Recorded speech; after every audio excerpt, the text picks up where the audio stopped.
The public telephone in the all-night drugstore kept ringing. One man called about a jewel robbery. Another spoke of murder. And the third man planned to double-cross them both. His timetable of crime was perfect.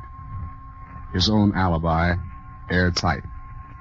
Yet 3 men would die.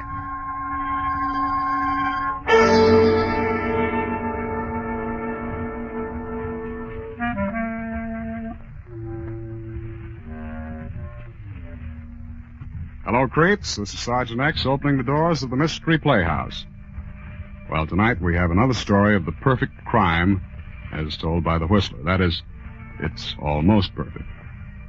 The motive is furnished by a fortune in jewels, and 3 slick gunmen try to outsmart the others. The tale is called Death Marks the Double Cross, and fast action and unexpected murder marks just about every step. So, let's join the Whistler as he leads us down the pathway of crime and violence.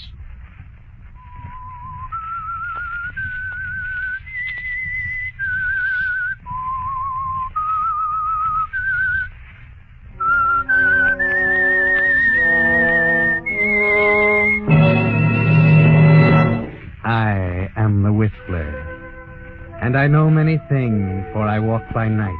I know many strange tales hidden in the hearts of men and women who have stepped into the shadows. Yes, I know the nameless terrors of which they dare not speak.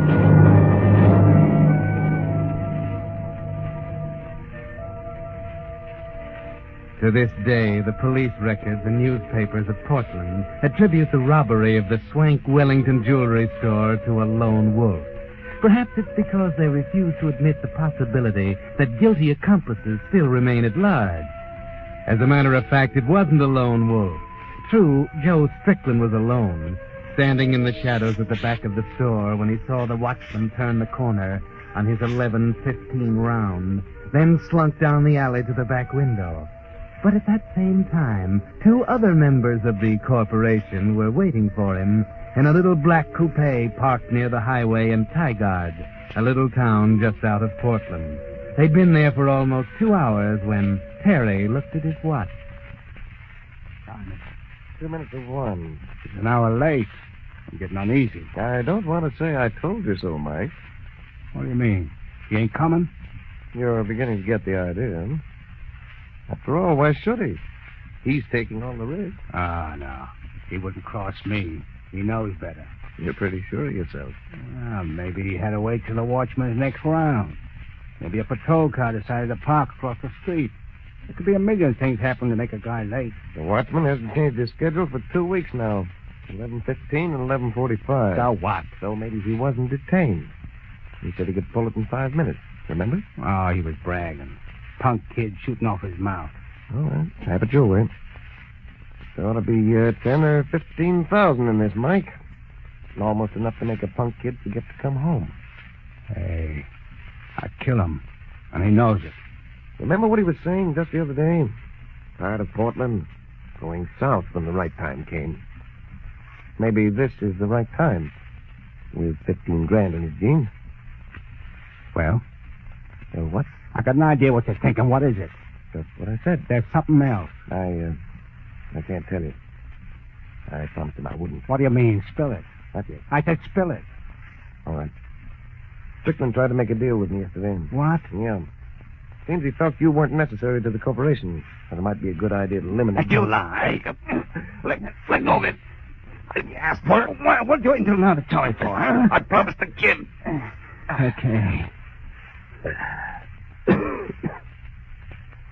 told him he was crazy. Told him you'd kill him. You even knew he was thinking about it. Okay, go on. Well, he said he couldn't see why he was taking all the chances for a third of the payoff. A lot of things like that. A little rat. And he said he knew a fence named Bush downtown in the Grady Hotel where he could get rid of the jewels.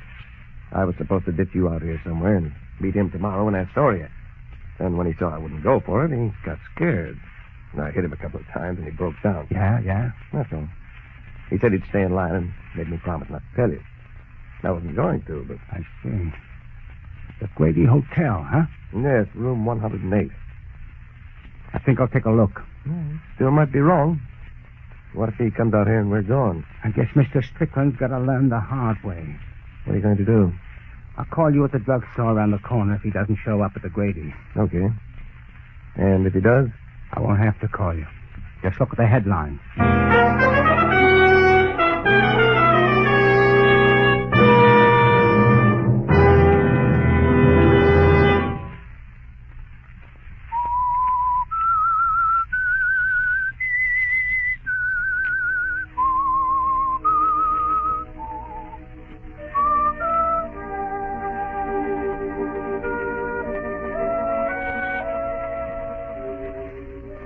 No, the robbery of Wellington's jewelry store in Portland wasn't the work of a lone wolf. Joe Strickland did it all by himself, it's true. But there were two silent partners, both of them wondering why Joe was late. One of them determined to kill him if he shows up at Bush's, the fencer's room at the Grady Hotel at the wrong time.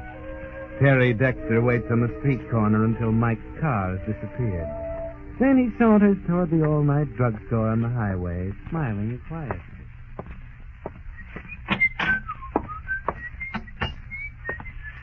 Yes, sir? Yeah, make me a ham sandwich and a cup of coffee, will you? You bet. When's the next bus to Portland? Oh, I'm afraid you got a long wait, brother. Let's see. You just missed the 1:15. Next one's 3:15. It don't run so often this time of night. 2 hours, eh? Well, nothing much I can do about it. I'll be right back. Got a couple of phone calls.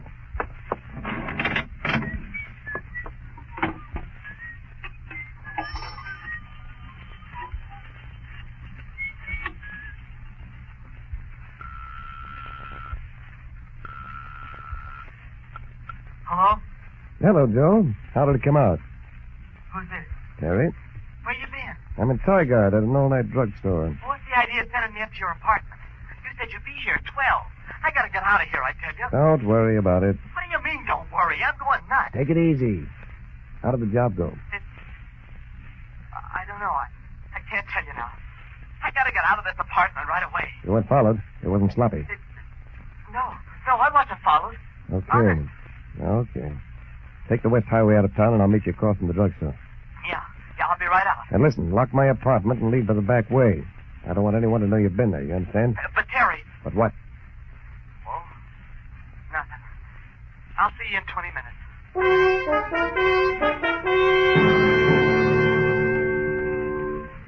I see, Terry. You and Mike aren't both wondering what happened to Joe Strickland. Now one more call to prepare for Mike's arrival at the Grady Hotel.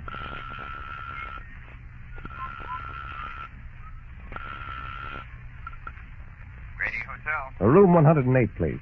One moment. Hello? Miss Bush, Yes, sir. this is Joe Strickland. I called you yesterday. Oh, yes, Mr. Strickland. I'll be in to see you in about an hour. What is it, please? Jewelry. 15 grand at least. Oh, very well. I'll have it for you. Goodbye, sir. Goodbye. Here's your sandwich, sir. Ah, that's great. I'm a little hungry. You can have more cream if you want it. That's all right. It's really a tough break. Missing that 1:15 bus. A 2-hour wait is no joke. Oh, I don't mind. I'd as soon be here as anywhere else for the next 2 hours.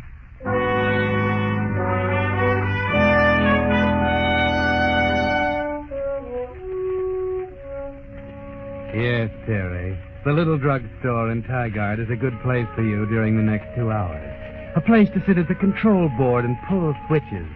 Or perhaps you're more like a man with an intricate jigsaw puzzle, fitting the pieces together carefully, each one adding a little to a picture of $15,000. The next piece moves slowly into place as Mike enters the Grady Hotel a few minutes later and walks down the corridor to room 108.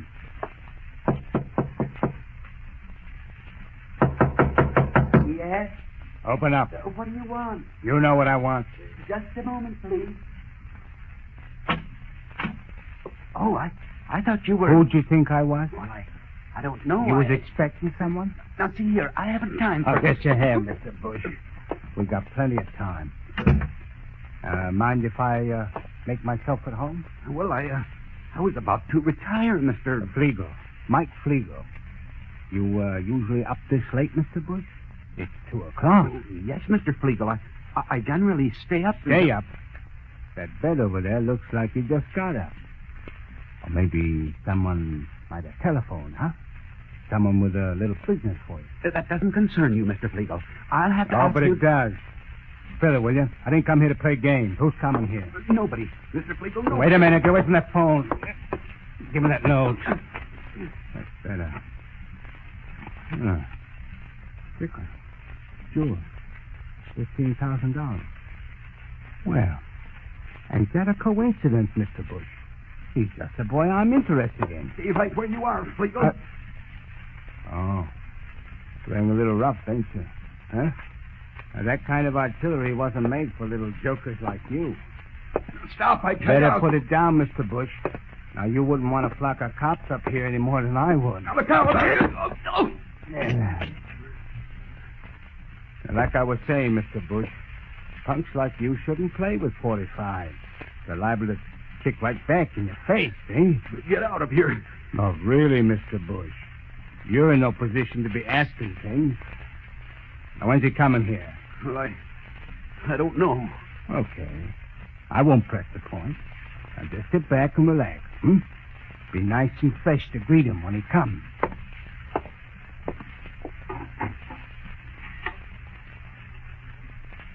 Outside line.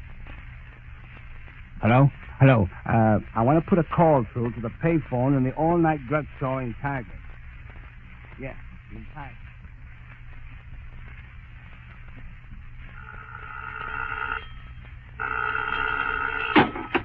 Hello.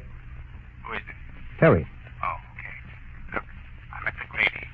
Bush is expecting our friend any minute. I was right, huh? Yeah. You're going to do it then? What do you think? Listen, Mike, I don't want any part of this. Don't worry. You'll take him out the other way, huh? The East Highway? Yeah, the East Highway. But look, stick around that store another hour. I might want to call you again. Okay. For you, huh? Yes. People I was staying with wanted to know if I'd caught the bus yet. Oh, it's funny they called you on the payphone. Yeah. Mm-hmm. I guess I'll take a walk for a few minutes. Okay. 3:15, remember? Check.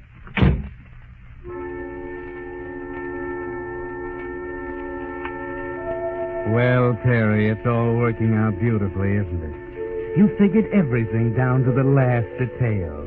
And the next piece slides into place within a few minutes.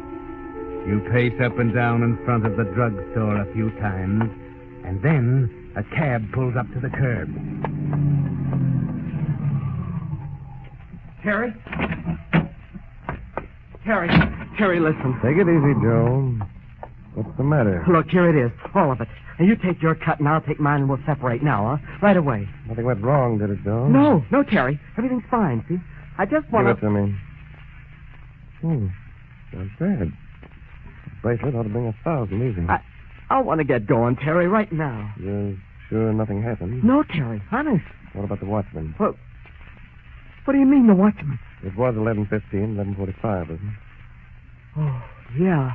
Just like you said, Terry. Yeah? I was out of the store by 11:30. It's just sitting in your apartment and What, sir? thinking of Mike. Oh, why did we do it, Terry? I told you it's suicide to cross that guy. He'll kill us both. Oh, that's it. Oh, don't worry about Mike, Terry. I took care of him. He's meeting us in Astoria. Astoria? He believed you? Hook, line, and sinker. We'll be out of the state before he wakes up. Oh, I still don't like crossing him, Terry. Just like I told you. We all Don't agreed be a jerk all your life. You've been a leak in my throat long enough. I did the casework, you did the job. He's just looking for a free cut. Okay, Terry, anything you say. Just give me my cut and let me... Yeah, not so fast. We're going to fence it tonight. It'll be too hot to handle tomorrow. There's a man named Bush in the Grady Hotel downtown. Here's the address. I want you to go there alone. Alone? Well, what do you mean? I don't trust him. He says he has the 15 grand ready, but I want you to check first. Keep the stuff till you call. I can't go back to town, Terry. You're going. Understand? Listen, you don't know. You don't know why I I can't. tell you, Mike is in Astoria. Now beat it before someone wonders what we're doing here. But, Terry, can't we do like I said? Don't argue. You're all set. They'll be waiting for you. All you have to do is make the check and call me at the drugstore. All right, Terry, I'll do it. Would you... Oh, another thing. Give me your gun. Huh? The fence doesn't like his customers to come in here. I'll keep it and give it back to you later.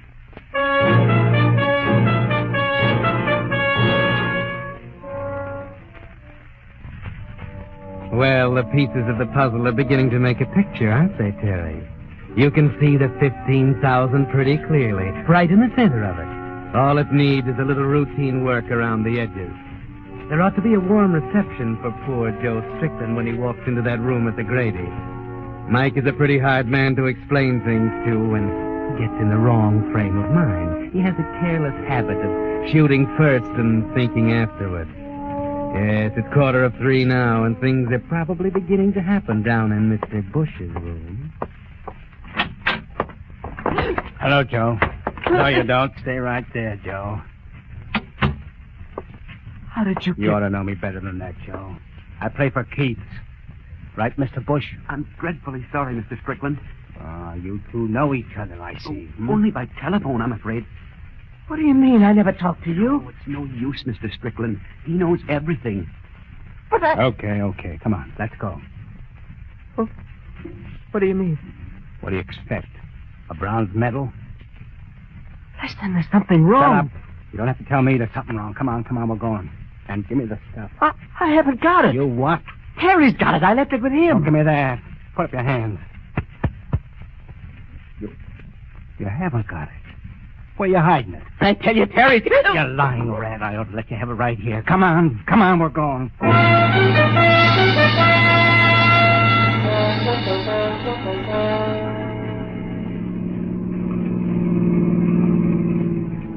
Keep both hands on the wheel, Joe. You got me all wrong, Mike. Honest, it wasn't my idea. I want to know what you did with the stuff. You going to tell me or ain't you? Mike, believe me, it's like I told you. I left it with Terry. He told me to meet him at his apartment. And what was he doing with me and Tiger? I don't know.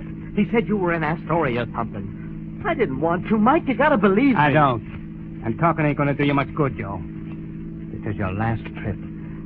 Look, there's an oil station. Now, why don't you call the drugstore? Yeah, that's it. Terry's gone by now, I'm sure. You said you told him to stay there another hour. Well, if he's gone, will you believe me? He'll be there. Give me a chance, Mike. Call him. I tell you, it's a double cross. He's gone with the stuff. Okay. Pull in. Now, remember, I'll be right behind you. Yes, sir. How many? Just want to use the phone. Okay, right over there. Come on, Joe.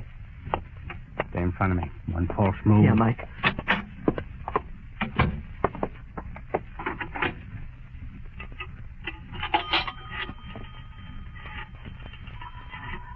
Keep your hands down. I was... Shut up. Lieutenant's watching us.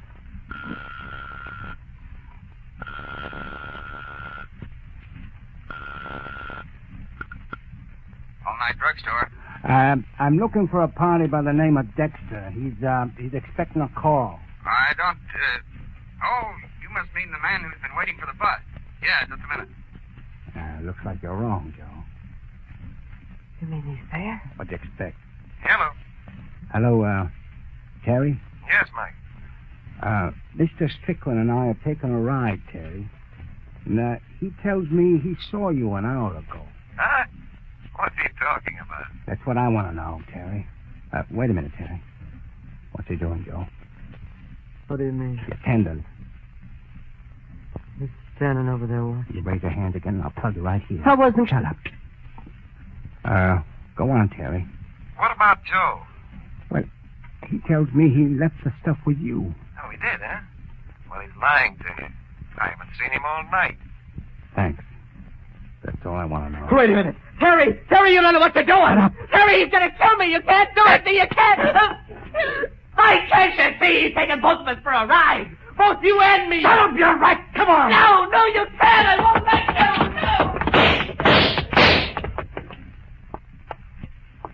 Hey, you can't get away with that stuff around Oh, here. no, watch me. And don't move. That's it. Right there by the pump. They'll take care of the phone. Now, don't try to pull anything, see? One fancy move, you'll be down there next to him.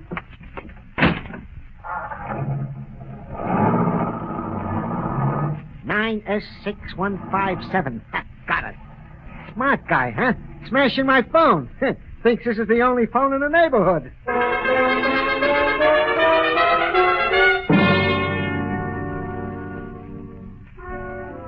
Sitting in the drugstore in Tigard, you don't see that happen, Terry. But don't worry.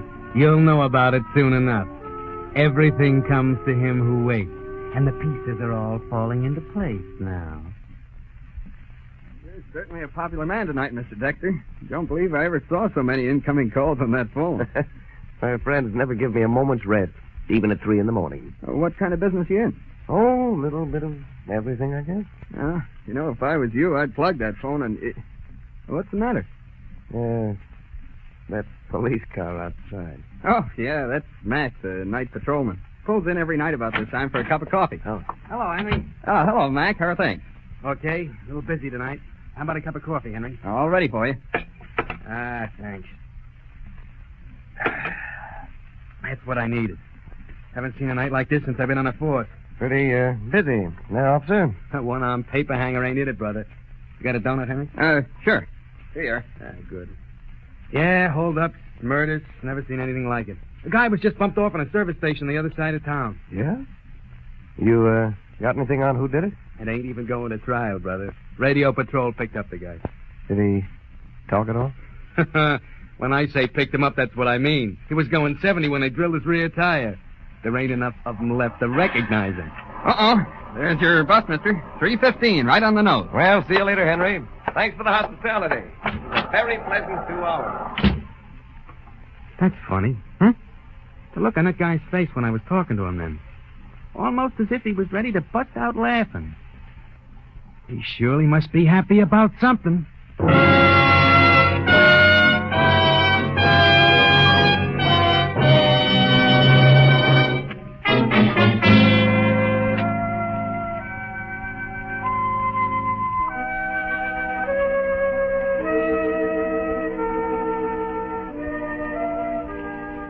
No wonder Terry Dexter couldn't help grinning as he walked outside and onto the bus to town, and his apartment, and the bag in the closet, packed for a long trip. The jigsaw puzzle was all together now, every piece in place, and it made a picture of $15,000, with no splits to make, no silent partners with grasping hands. No, fate must have been the silent partner in this.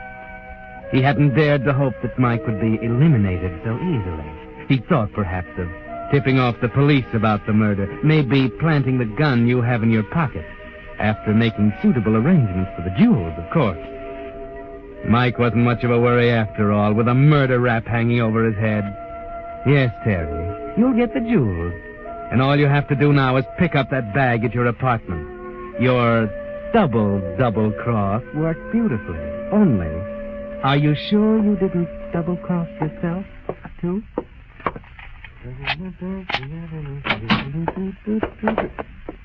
You must be Mr. Dexter.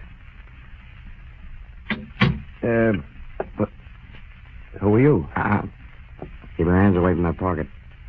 Lieutenant Walker of the Homicide Squad. What are you doing here? You haven't got Just anything... a minute. Keep those hands up. Now. 38, huh? Well, that isn't mine. But 2 shells fired. Not very smart, Mr. Dexter. An idiot would know better than to walk around with a rod as hot as this. Yeah. Keep those hands up, my friend. Now, take another look. Yeah, let's see. Inside coat pocket. Oh, you're a walking brief for the prosecution. A bag of jewelry. Now, what would you be doing with that, Mr. Dexter? I didn't do it. I should tell you that anything you say will be held against you. But you couldn't say anything that matters now, not when we add this to that dead watchman in the next room. What? Dead? Oh, what are you talking about? What are you trying to pull, Dexter? You ought to be smart enough to know when you're licked. You robbed the store at 11:25. Oh, we even know the time. The watchman came back accidentally in time to see you leaving and followed you here. You didn't know it until too late. So you waited for him in the doorway downstairs and plugged it. Well, that was stupid, because you must have known the shot would be heard and investigated. But the prize was pulling him into your own bedroom with a blood trail to lead us right to him. Victor, that little punk. That's fine. And then, to top it off, you trot back now with the gun that killed him and the jewels in your coat pocket. Unless I'm mistaken, Mr. Dexter, your trial will be one of the shortest in history.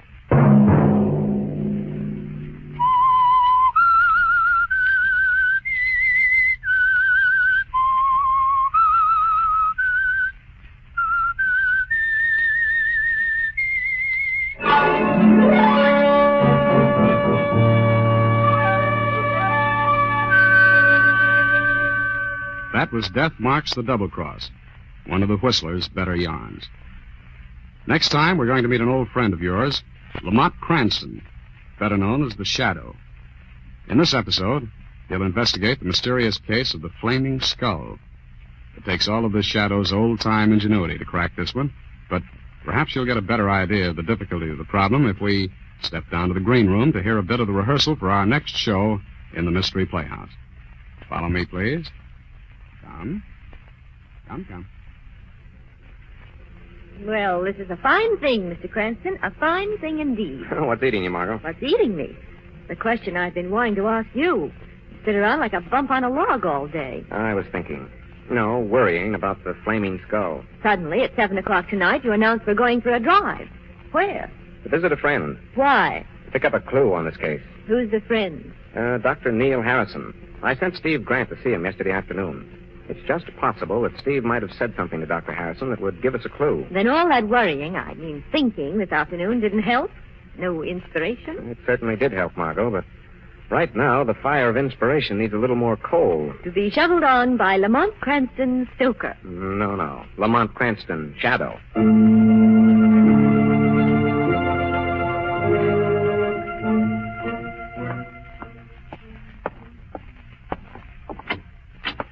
Next patient, please. Yeah, that's odd. Waiting room's empty. I could have sworn I heard a patient come in. Who's that? Your patient, Dr. Harrison. Patient?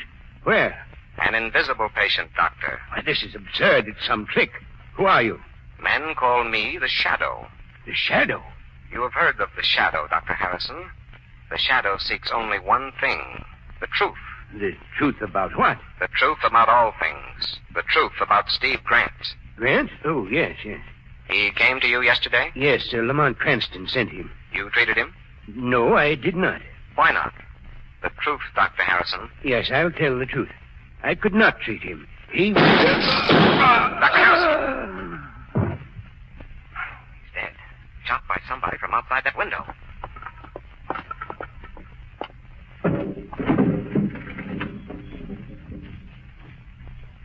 Lamont! Where are you, Lamont? Right here, Margot. I heard shots while I was waiting in the car. Someone fired through the window while the Shadow was questioning Dr. Harrison. The doctor's dead. Now, come on. We've got to locate that killer if we can. But it's pitch dark, Lamont. Careful. He must have run off this way. Do you know who killed the doctor? No, I'm afraid we'll never find out now. Lamont! Yes, Margot. Look, running down the street. Way up there. Oh, Lamont. Yes, I see it, Margot. It's a flaming skeleton.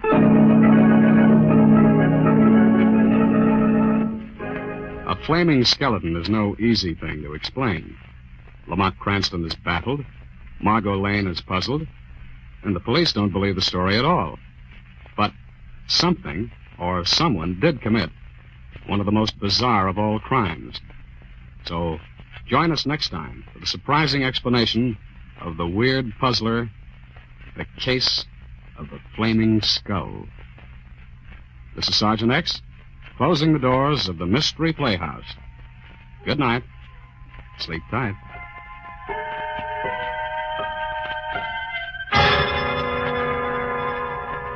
This is the Armed Forces Radio Service.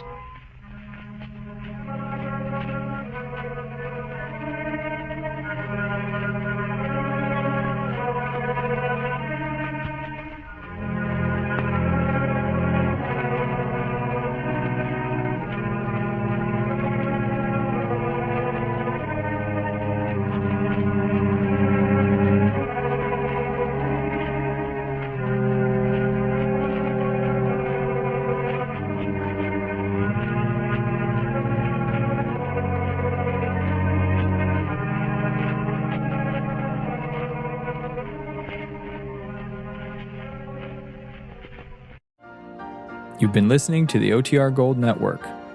Find more classic radio at otrgold.com.